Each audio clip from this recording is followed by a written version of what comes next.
Hey, let's go to Skype right now and bring in Patrick Saunders of the Denver Post. He is traveling with the Rockies there in Milwaukee tonight. The undefeated Colorado Rockies, I should say. Patrick.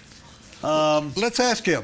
Can we ask him first of all? Patrick, I don't know whether you heard probably heard the end of it, but Irv Moss for years, and you've worked at the Post for years, Irv Moss always would write about how we should have a dome stadium in Denver, and I brought it up in my commentary saying, with a dome stadium, according to what I've been told, you could actually create humidity, which would make it more of a natural game. You were in Milwaukee where they have a dome stadium. They had it closed last night. It was 40 degrees or something outside.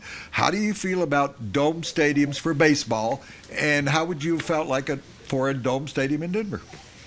I hate them. I absolutely hate them. Miller Park's okay. Chase Field down in Arizona is terrible. It's one of the worst baseball venues in baseball. I think one of the joys of baseball in Colorado is being outside at Coors Field. I hate the idea of a dome stadium. Well, I guess that answers that. Yeah. Well, I'm sorry. You can throw anything you want out at me about weather and snowouts and everything. And I'm sorry. I'm old-fashioned, but I travel all over the place to see all the baseball parks, and Coors Field's one of the top 5 for ambience, whatever.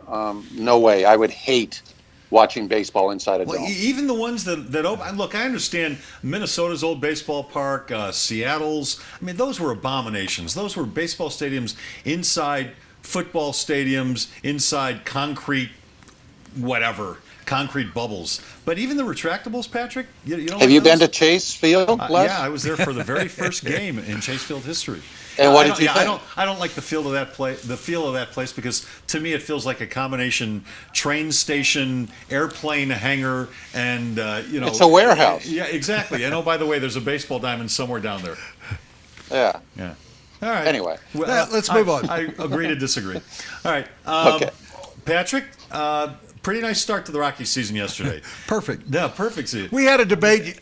We had a debate at the end of the show because I loved your column this morning, but I would have replaced Sandy Koufax with Don Larson because that was the perfect game.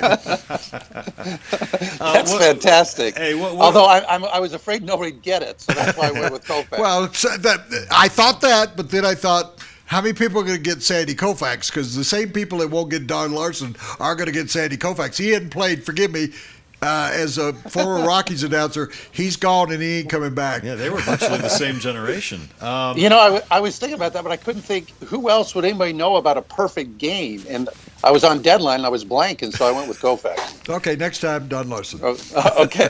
Patrick, look, I know it's one game of 162, but is there anything poignant we should take out of yesterday's game? Rockies winning 10-0 on the road and a shutout on the road and a new pitcher, Kyle Kendrick, throwing that shutout on the road. What should we take from this?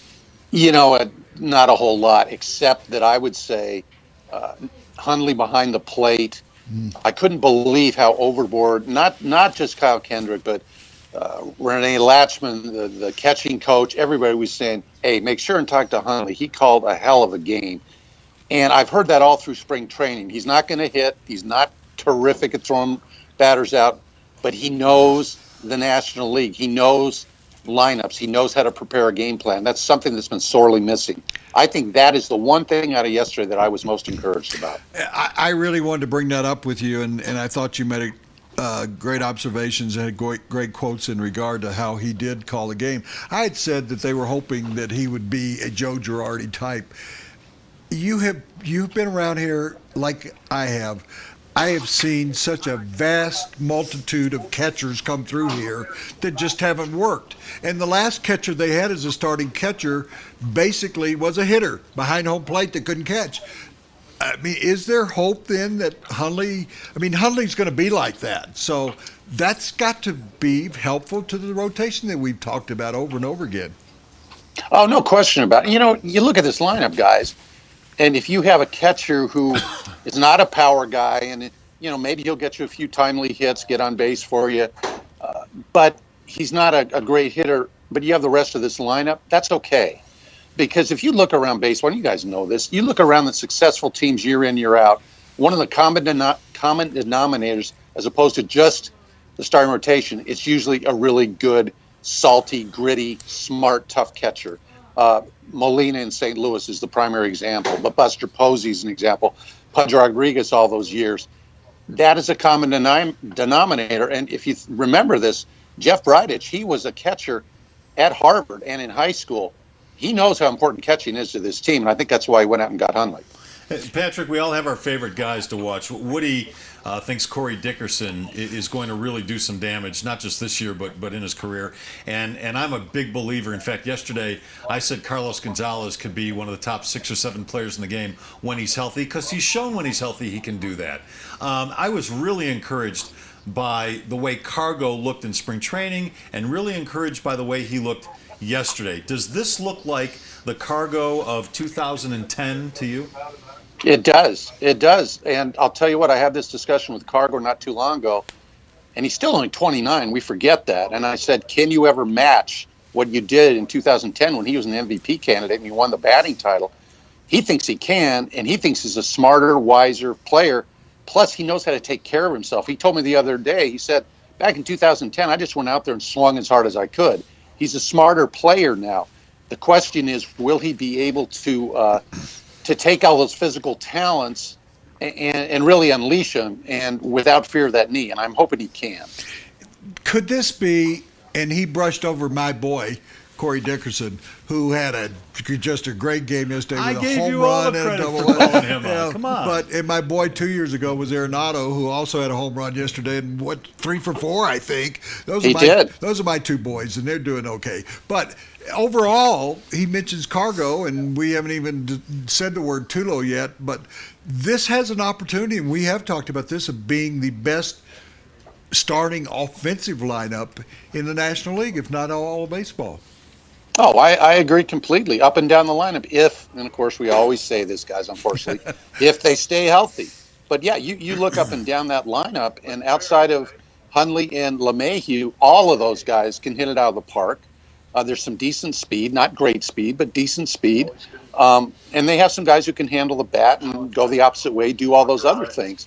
So I agree that I think lineup-wise, this has the potential to be the best lineup in the National League. And you throw in the defense, you already have the Gold Glovers at 3 of the 4 main infield positions on defense. And Morneau, you can argue, was certainly deserving last year. It's a good lineup, but it all comes down to pitching. Yeah, Patrick, when the day that Bridich was announced as the general manager at Coors Field, Woody and I afterwards took Walt Weiss off to the side and had a conversation with him. And he said this to us. He said, we need to bludgeon teams at home. We need to win 53, 54, 55 games at home. And look, I know what our pitching is. We need to bludgeon teams. This lineup is capable of doing some bludgeoning, isn't it? It is, but then, guys, the opposite side of that, Les, and you're aware of this, they gotta hit better on the road. I mean, they won 21 games on the road last year, which is one of the nice things about yesterday. I mean, 10 runs. They only did that twice all last season on the road, and they did it on opening day. That's encouraging. But until they figure out a way to get closer to 500 on the road, they're just going to be the same old Rockies, and we still have to see that play out. But it was great for one day. I mean, to actually yes, it was. To have a shutout. How many shutouts they had last year? Wasn't it at the end of the year, toward the end of the year? Yeah, Matzik, I think, was the only shutout, wasn't he? Yeah. You're exactly right, Matzik. And this is only the second shutout on opening day in Rockies history, and the first on the road. So you have a shutout, and you have 16 hits. You have a situation where Walt Weiss, it was like Duke against in the semifinals. He just erupted with the bench and said, hey, anybody want to go play? I mean, I looked at the box score and I went, everybody was out of the lineup except Arenado and Dickerson, because they're young. They can play all day, every day. But it was, I mean, as you wrote, to come back to I always try to do that to the column, come back to what we started with, it was a perfect game. I mean, they couldn't ask for any more. Nobody got hurt. The pitching was great. He didn't have to use his closer. They had got a chance to use all their substitutions. I mean, I would imagine Woody's making the parade route already. Patrick, all right? The only negative about yesterday was Drew Stubbs struck out again, but we saw enough of that in spring training. But hey, least I'm he's consistent. nitpicking. Yeah, 26 out of 51.